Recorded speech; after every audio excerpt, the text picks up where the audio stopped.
Okay, I think we are ready. Yeah, welcome everyone. My name is Paul Horntrich. I'm a historian from Vienna. Actually, I'm from the University of Vienna and from the Department of Economic and Social History. And I have the pleasure this evening to give you a little overview into the history of Austria. And my talk is titled A Stroll Through the History of Austria. And yeah, it is supposed to be a stroll. So I want to give you a little overview, highlight some of the interesting developments of Austrian history. My talk will be about roughly 30 minutes. After that, we have the chance for a little Q&A session. So if you have questions, you can write them in the chat. And there is a little bit of time for us. So for me to answer the questions and maybe to start a little discussion on that via the chat. And yeah, so I think I get going. My talk is divided into three parts. So at first, I want to give you a little overview about Austria, present day Austria as it is nowadays. The bulk of the publication, of my talk, of the lecture, will focus on the history of Austria, so a little overview, as I already said.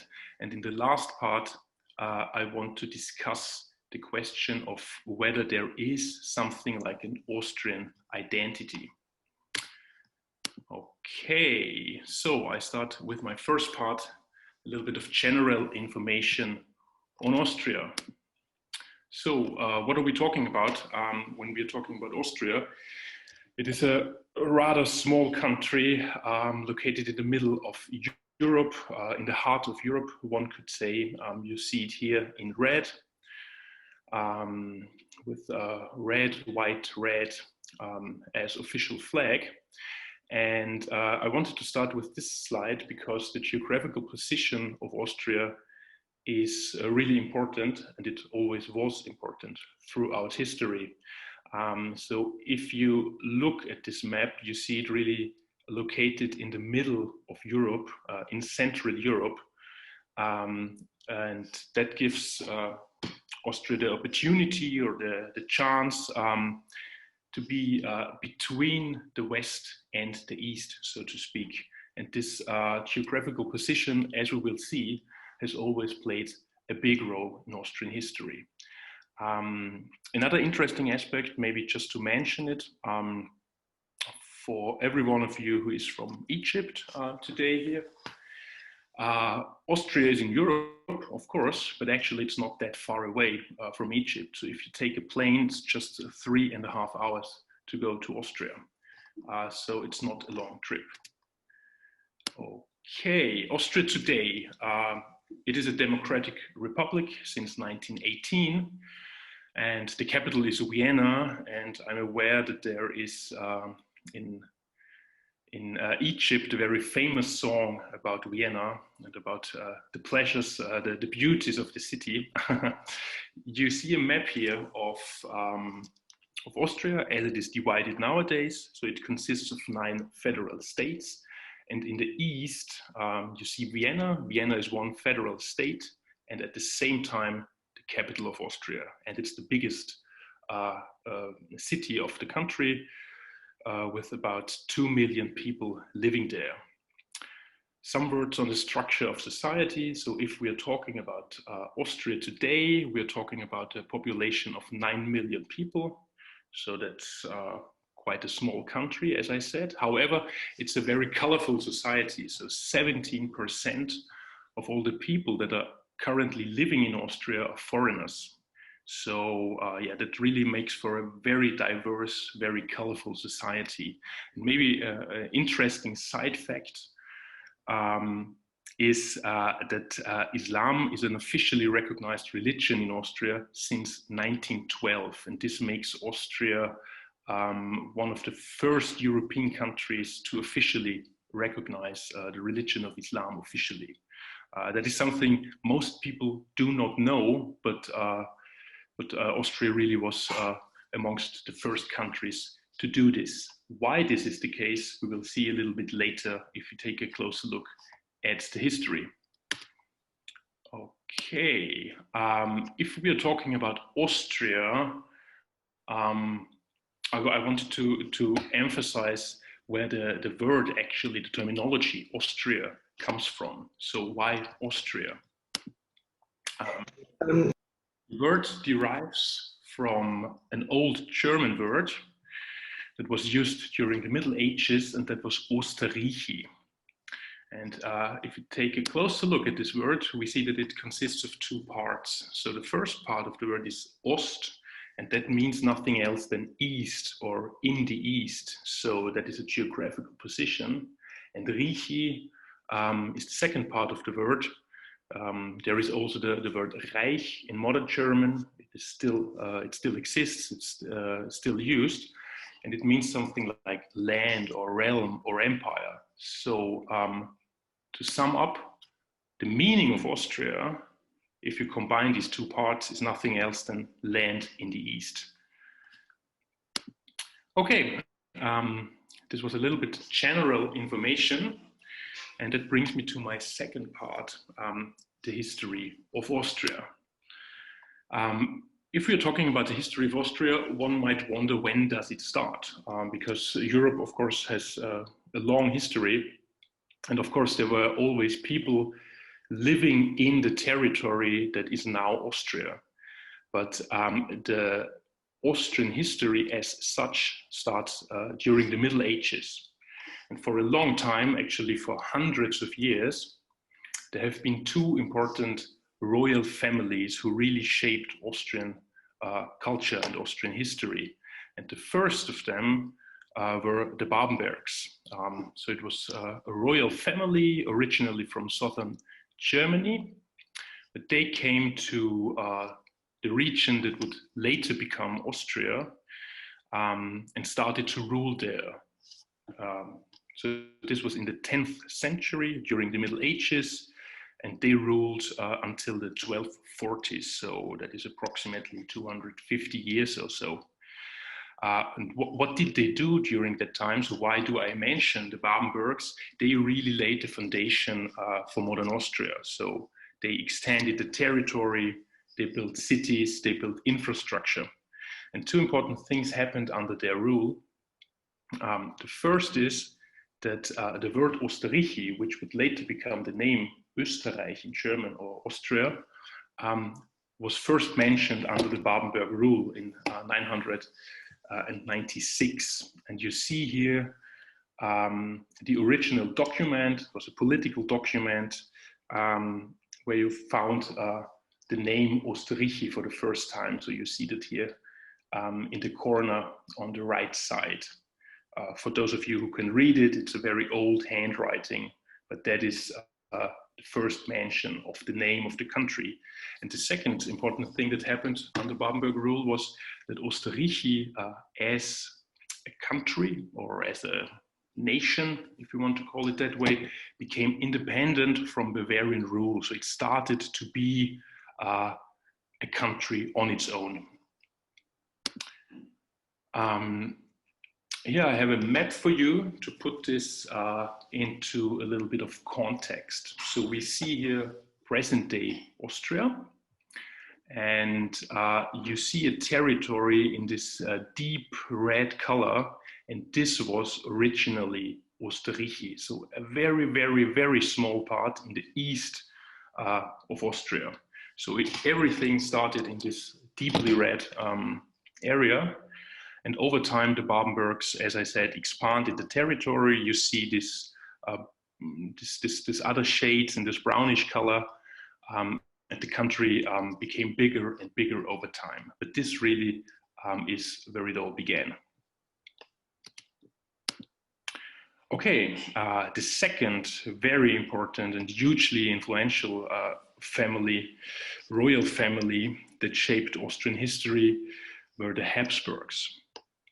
The Habsburgs were a royal family from Switzerland originally, and they are so important because they really shaped Austrian history for centuries. So they started to rule the country in 1278.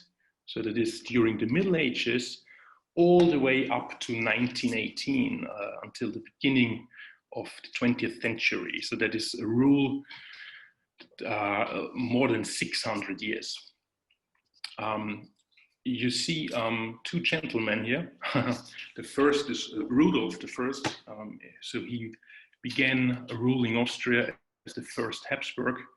And then below you see Charles I, and he was the last emperor of Austria, who ruled Austria from 1916 to 1918, so in the last 2 years. And between those two people, a lot of history happened. What happened? I go into detail a little bit on that. But even though the Habsburg rule started in this very tiny region I just showed you, the Habsburgs managed to make Austria one of the biggest political powers in Europe, as I said, from the Middle Ages until the early 20th century. And Austria really became a huge empire. That is something a lot of people nowadays don't know, because Austria nowadays is such a small country. Okay, how did they do that?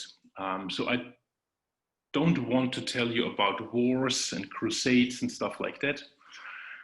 And actually, it's not that important if you look about Austrian history, and especially what the Habsburgs did. The Habsburgs had one original strategy, one could say, to build their territory, to build their empire, and that was to get their kids married, in a strategical and very thoughtful way. There is one saying in Austrian history, and that really encapsulates what is meant here. It's originally in Latin, Bella gerant alii tu felix Austria nube, and if you translate that into English, it means let others wage war, you, happy Austria, marry. And that really became a motto over time, and it helped the Habsburgs to build their country. So I have listed here some examples how this strategy worked. Emperor Maximilian, who lived in the late 15th, early 16th century, was the first who really adopted this strategy. And he married Mary of Burgundy.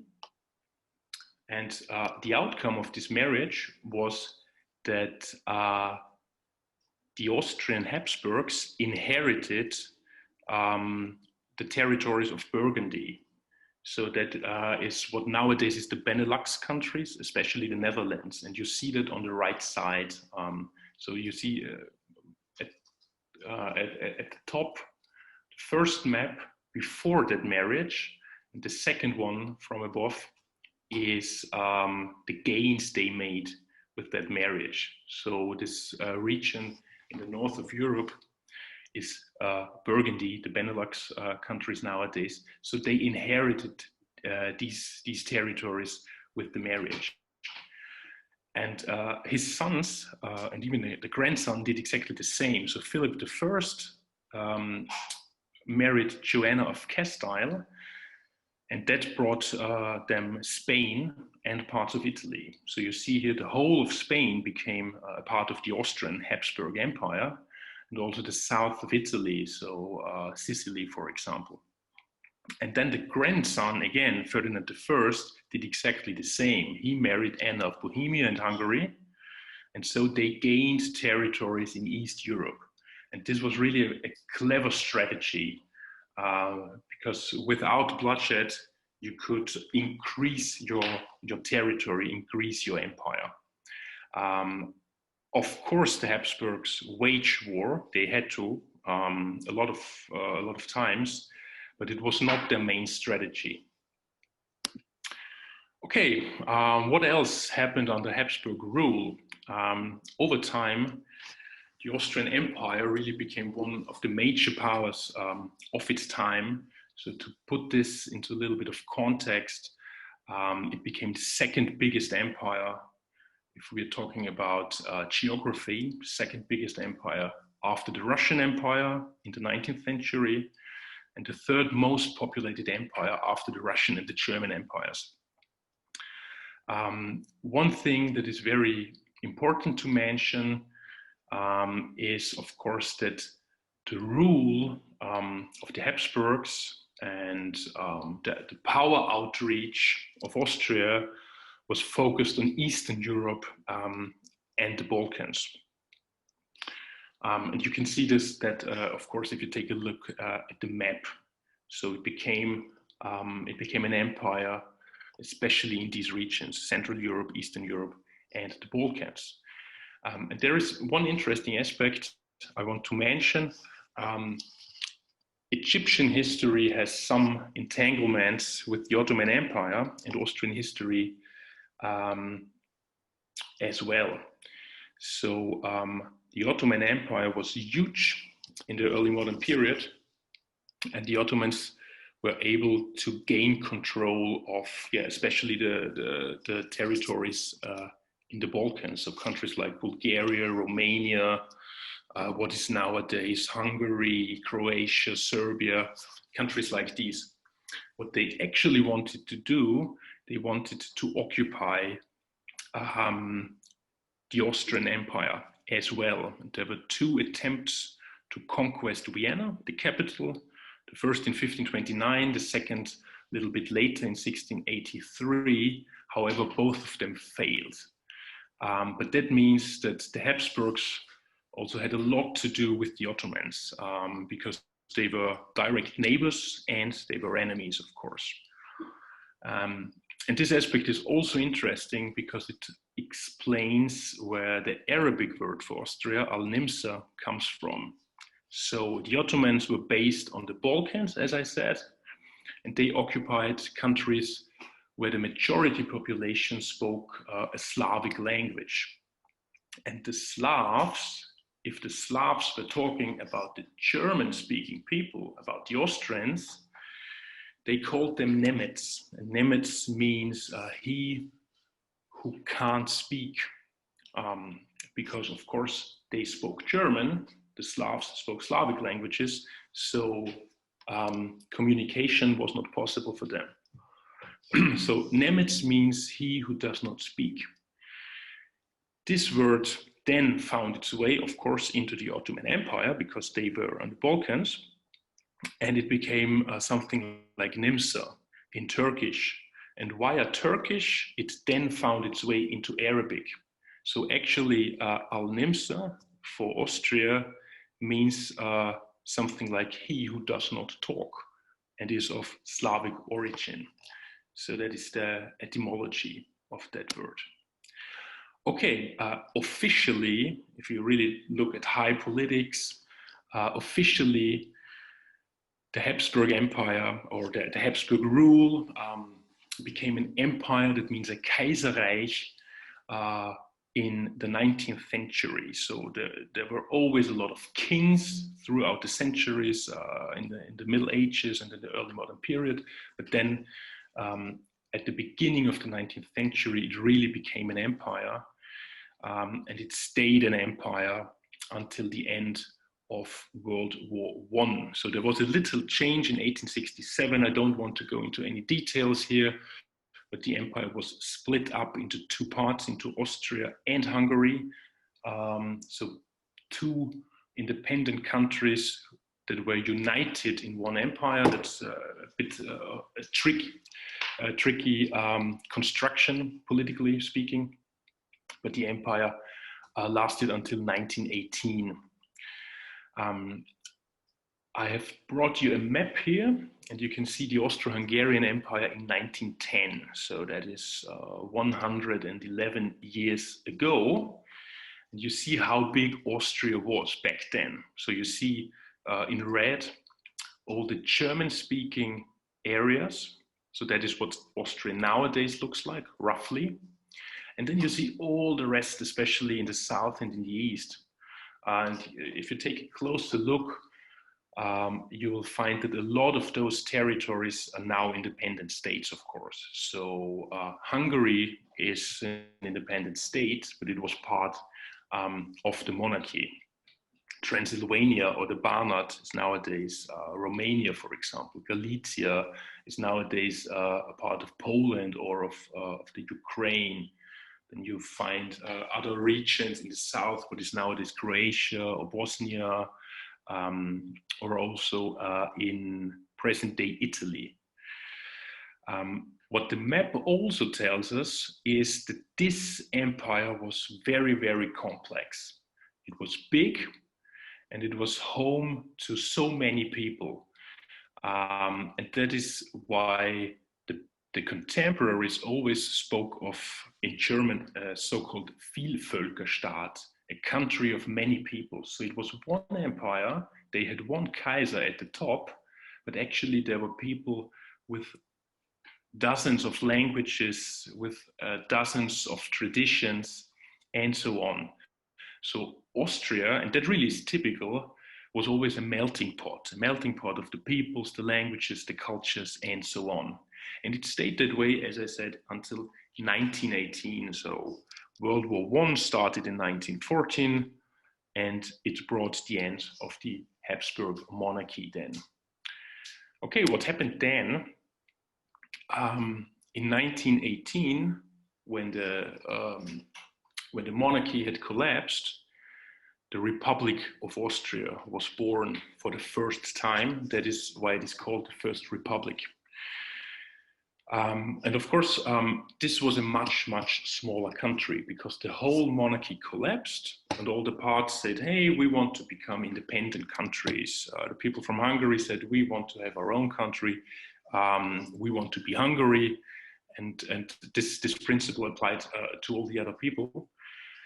And what remained was a much smaller territory that was also economically very weak. The first idea how this new country could look and how it could work, how it could function was that in Austria, in the Republic of Austria, all German-speaking people of the Habsburg Empire should live. And you can see that in the map on the right side. So the idea was that Austria should be everything that is gray here. These were the claimed territories. These were territories where people spoke German. And the political idea was, let's unite all these people in one country. However, this did not work. It was not allowed. The State Treaty of Saint-Germain, one of those state treaties that were written in Paris after the First World War, denied the Austrians this option. So what really emerged was the Austria as we know it today, roughly, with some minor changes in the borders. But that was the idea. So what people wanted back then was a German Austria, Deutsch-Österreich in German. And most people back then, after the First World War, believed this country is so small now, if you compare it to the monarchy that had just collapsed, this country is so small now, it won't live long. So this won't work. What we want to do is we want to become a part of Germany, of our neighbor Germany. So that was the plan, but as I said, this was not able to realize. However, the First Republic was politically very unstable. It had many flaws. The economy, one of them. It was politically very unstable, so internal conflicts were a staple in the years it existed. There was also a civil war in the 1930s, and even before the Nazis came, and even before the Second World War started, the Republic was ended. The Republic was ended by Austrians themselves, conservatives, who ended the Republic and the democracy and who established an authoritarian regime from 1933 to 38, so for roughly 5 years. So this was a kind of fascism. It was an authoritarian regime that had nothing to do with the National Socialists. It was really homemade, if you want to put it that way. So that was the end of the First Republic. If we then go on into the next phase of Austrian history, that is the 1930s and 1940s, Austria under National Socialism. And politically speaking, Austria did not exist between 1938 and 1945. Why? It got occupied and annexed by the National Socialists in 1938. And you can see that in the map here. So everything that is red was Germany, the German Reich, in 1933. And then Germany under the Nazi rule grew bigger and bigger over time. So by 1938, 1939, Austria was just a part of Germany. So it did not exist as an independent state. And you can see that here in the map. What also came with that is, of course, an end of democracy, and the Nazis established a dictatorship in Austria. And then in 1939, the Second World War began. So that means for all the people who were living in Austria, for the Austrians, they also had to fight in World War II. This couple of years really is a shared history because Austria did not exist, and Austrians also were engaged in the war. All in all, it was a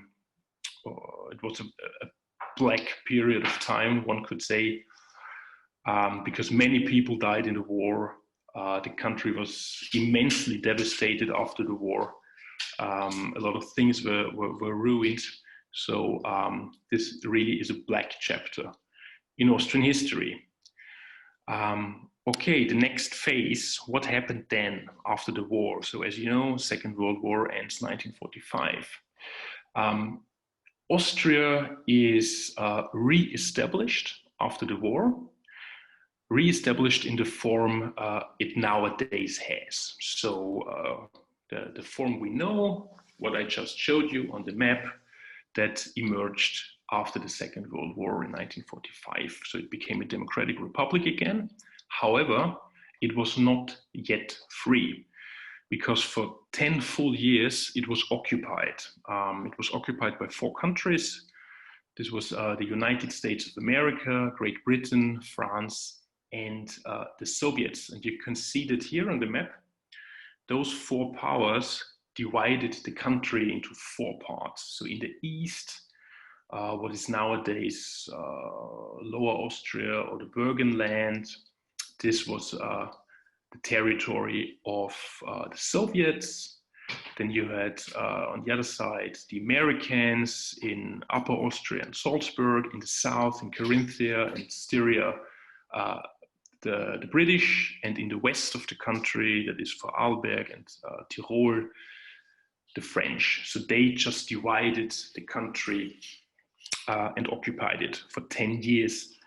And Vienna, the capital, was also divided by all 4 of them. So they shared Vienna, so to speak. So this was the first 10 years after the Second World War. And then finally, in 1955, the Austrians got their state treaty. You see a picture here that is Chancellor of the Exterior, Leopold Fiegel, presents the state treaty to the Austrian public. And with this state treaty, Austria became an independent country once again. As I said, World War II, a black chapter in Austrian history, and it left a couple of parts of the country, especially the biggest cities, ruined. So the first few post-war years really were shaped or were characterized by reconstruction work because so much was damaged. You see that here in one picture above. So that is a picture from Vienna. That is the first district in Vienna. And as you can see, there is not much left over. So a lot of reconstruction work was needed. And the interesting thing here is that present-day Austria was more or less rebuilt by women, the so-called women of the rubble. By women, that is easily explained. A lot of men, a lot of the Austrian men died during the war, of course. Many of them were injured, and a lot of them were still in war imprisonment. So they were in other countries, but not in Austria. So women had to do all this very hard physical labor to really rebuild the country. However, quickly economic recuperation set in, and it was not just quick, it was also lasting. So already in the late 1950s, Austria became more and more a really wealthy country. The contemporaries spoke of an economic miracle because in the first time, people really got wealthy and the economy was really roaring.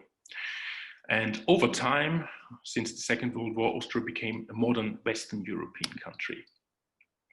Okay, if we take a look on the last couple of decades, so the 1950s, roughly until today, what can we see? Politically, we can discern a political orientation towards the West.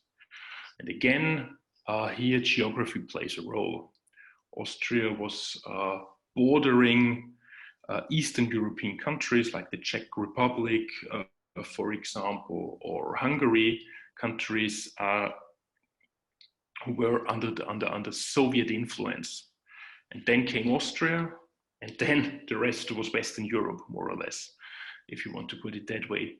And what Austrian politicians thought, and that was in the end a very clever idea, they said we should really try to orient ourselves towards the West. That is what they did. They tried to become a modern Western European country. They did not want to become communist. And this plan worked out in the end. However, the Austrians always, and Austrian politics and the economy in particular, always had a close relationship to Eastern European countries. After the Second World War, one important concept also emerged, and it still plays a role, that is the concept of neutrality. So Austria, the Republic of Austria, officially is a neutral country, so it does not interfere with the politics of other countries.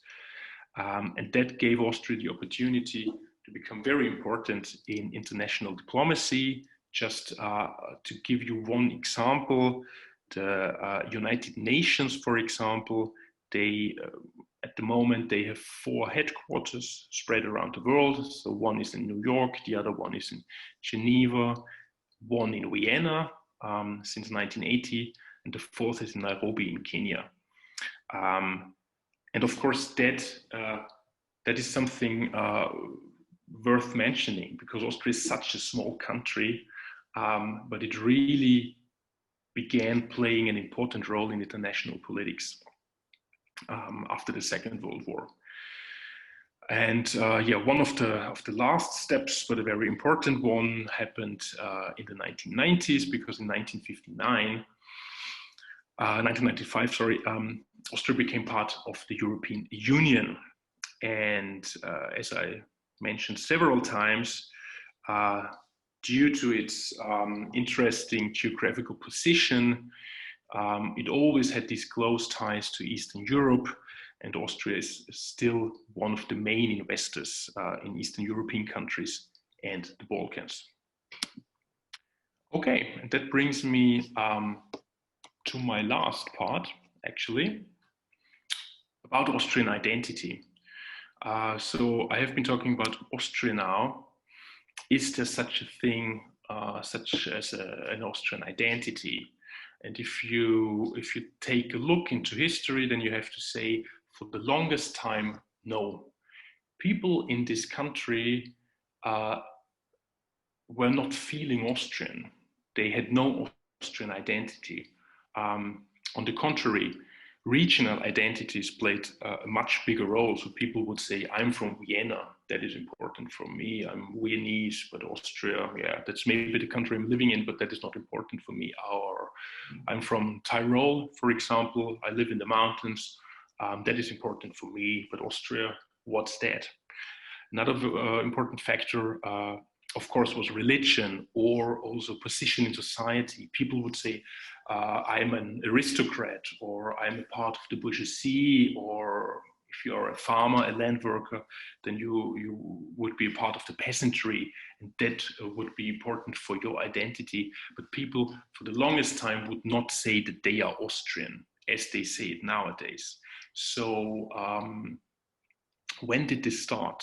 In the late monarchy or the early First Republic, so we're talking about time around 1900, the feeling of being German and of speaking German became very important. This became important for developing something like an Austrian identity. However, a real Austrian identity emerged only later, the Second Republic. And nowadays, Austria is associated with things like this. So you have Mozart, for example, the composer, or Beethoven. You have Sigmund Freud, scientist, scholar. You have the Philharmonics. You have Gustav Klimt and his beautiful paintings. And you have, of course, the scenery. You have the mountains, and everything is beautiful. And a lot of people nowadays associate Austria with all these things. The funny thing is, some of these aspects here are not even Austrian. So Mozart, for example, was not Austrian. He was from Salzburg. Salzburg was not a part of Austria back then. The same is true for Beethoven. Beethoven was German. He lived in Vienna. He spent a lot of time there. He wrote a lot of music here, but actually he was not Austrian. But people nowadays very often believe it. So Austria nowadays is associated with beautiful scenery, beautiful landscape, and the high culture. Why does this come from? This has to do with the Second World War. After the war, official Austria tried to distance itself from Germany, to distance itself from the National Socialists, and to say, hey, look at us, we are the good ones. The Germans are the bad ones, we're the good ones. Austria is a small country, but it is innocent, it is a beautiful country, and it has a rich cultural heritage. And what official politics did, they used the cultural heritage of the centuries ago of the Habsburg Empire. So they made use of all those great cultural things like the Spanish riding school, the Burgtheater, the Viennese Philharmonics, who play the New Year's concert every year that you can see in pretty much every country of the world, and so on and so forth. So even though Austria has a long history, and I tried to show you that in my little presentation, if we're talking about Austrian identity, this really is a very, very new thing. Okay, and this brings me to the end.